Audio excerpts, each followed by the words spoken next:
Hey guys, welcome back to the channel, another Swiss 001 video, and welcome back to my phone. Yeah, and welcome back to another episode of Flight Simulator Review. Again, on the phone, because we're now reviewing the new update of X-Plane Mobile that's recently come out. Yes, they've done a very interesting addition to one of their planes, but more on that later. Yes, X-Plane 10 Mobile, basically known as one of the best flight simulators that you can get for mobile, especially, you know, ever since they added global flying around last year. Here we go, we have the globe. And we can fly to literally any airport we want, like, what do we got here? Las Palmas or Jorge Chavez, of course. Jorge Chavez. You know, we can fly all around the world. We have multiplayer as well. The graphics are nice as well. What else do you want, really? And also, on top of that, this flight simulator is free on the App Store and Play Store as well. Free to play, which is amazing, of course. But you will probably end up spending money on this flight simulator anyway, because when you actually get this simulator for free, you only get a few planes, you know, probably the Cessna and some other planes, but to actually, you know, get all the planes that are actually implemented into the flight simulator, like this A320 or this 777, 737, MD-80, 747 or whatever, you will have to subscribe. For $6 a month, you can get global flying in all aircraft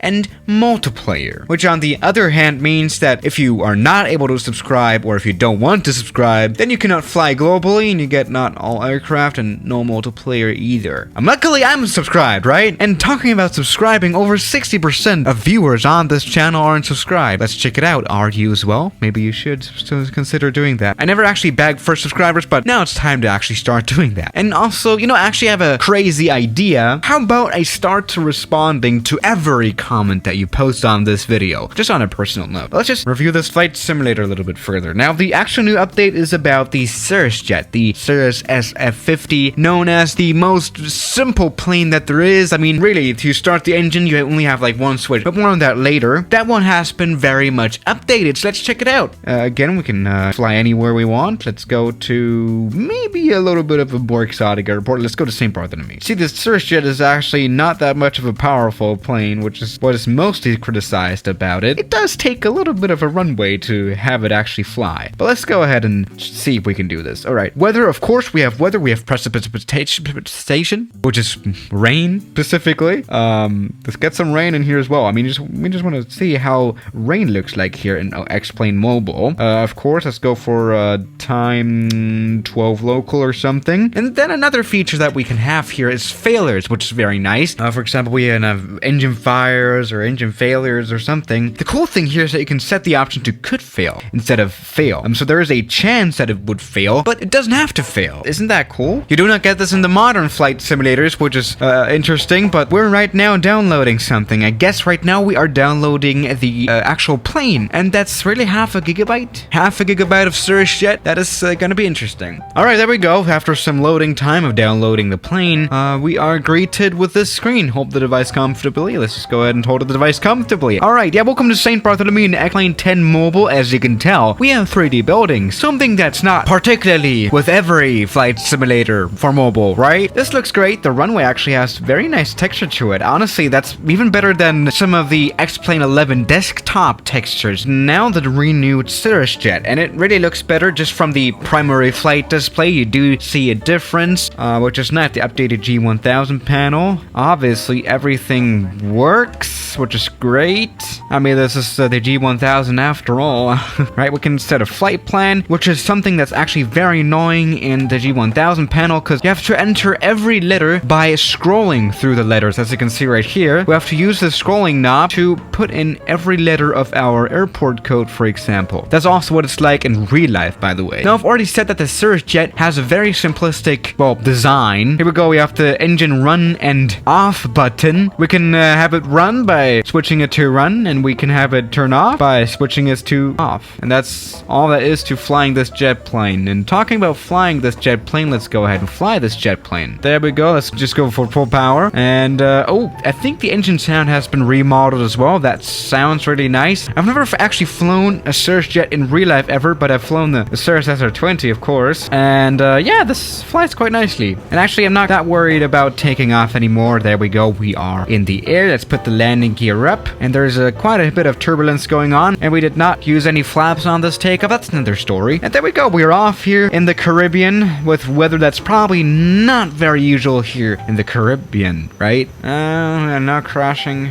to the ground. There we go. Oh, now we actually have proper crash animations. That looks pretty nice as well. That is the new Cirrus Jet. All right. Let's go ahead and fly to some other places that we have, I don't know, never visited here in the flight simulator. Here, for example, in the Gulf of Emirates, which, by the way, here is Dubai and all that stuff. But there's obviously, like, water as well, and there are islands in the Gulf of the Emirates or something, and there are actual airports on these islands, like Delma Airport. These are some very interesting airports indeed. I've always wanted to check them out, so let's just do that real quick, since we were able to really do that. I mean, hey, that's great for exploring the planet and all that stuff, this flight simulator. Let's try going for another plane. How about a 737? One of my most favorite planes to fly here in the flight simulator. Let's go ahead and, you know, cut a little bit back on the weather and make it beautiful, so we can actually know what good weather looks like in the flight simulator. Let's see how long the loading times now take. Obviously, to be able to fly globally, I think you should be able to connect to Wi-Fi. Yeah, it does take some space here to download, 62 megabytes. You know, we have to download the whole scenery after all. Otherwise, over 100 gigabytes of data would have to be stored on your mobile device, which is probably not what you're aiming for. And there we go. Welcome to,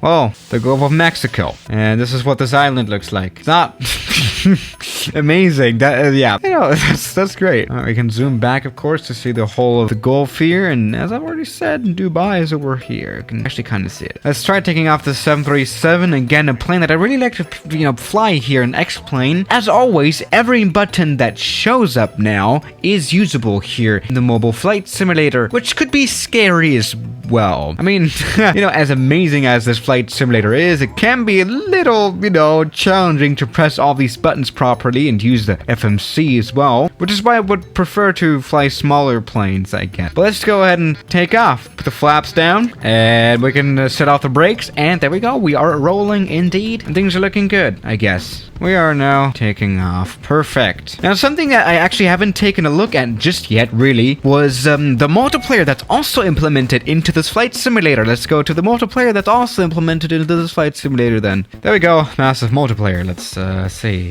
What kind of plane should we fly? Let's stay with the 737, but what's more important is the area that we're gonna fly in. As you can see right here, the black planes here are all the planes that are flying here around Europe, I guess, and there's, as always, quite a bit of traffic here at London Heathrow, so let's just go to London Heathrow. I mean, it is interesting though that this flight simulator here, the X-Plane 10 for mobile, has actual multiplayer, whereas the desktop of X-Plane 11 does not have multiplayer. That's a little weird. But alright then, let's go to London. And there's actually not that much going on here, but I guess we can have a look at the SAS flight that's going on. Scandinavian Airlines, an airline that I've flown before and I didn't like it. But that's a whole nother story. I should have actually made a video about that one, but... Or you know what, let's actually hop into a helicopter. I've never flown the Sikorsky helicopter that's included here. Alright, we need a little bit of internet connection here to download London again. But as it says right here, we can actually download a flight prior to flying it. There we go, pack flight. So that's a cool feature that this flight simulator has as well, if you want to play offline sometime, I guess. Alright, welcome to the Sikorsky, and this,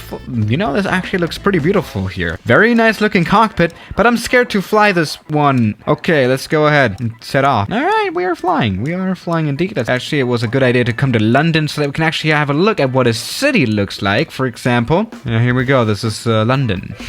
And I'm very struggling to fly this helicopter. Why won't it just stay still? Come on, just don't stop spinning around. Can we do some stunts as well while we're at it? Oh, we're upside down. We were just upside down, and we are coming in for a nice landing. Oh, maybe a bit too much of a landing there. I mean, that was not particularly a crash there. Everything is fine. Isn't the Sikorsky helicopter the one that Kobe Bryant flew? Okay, never mind. So something that we have here that we've never actually seen before is that we have ATC as well. We can announce stuff like we're taxiing runway 27 left, or that we're taxiing to it, perhaps. Taxiing on runway 27 left. We can also say that we're crossing or holding short or departing from a runway, which is nice. Actually, this is nicely implemented into the flight simulator as well. For example, in order to, access London Heathrow's frequency, we actually have to enter the frequency here in the FMS. There we go. I guess 118000 is London Heathrow or something. I don't know. But that's really cool. And that's the new update of X-Plane Mobile. Again, one of the best flight simulators out there. Probably not graphically. Do have to say Aerofly is a lot better. But in Aerofly, you cannot fly globally, and you don't have multiplayer either. That's where X-Plane definitely wins. It's definitely at the top as well. So yeah, guys, thank you for watching today's video. And I'll see you tomorrow. As always, good night.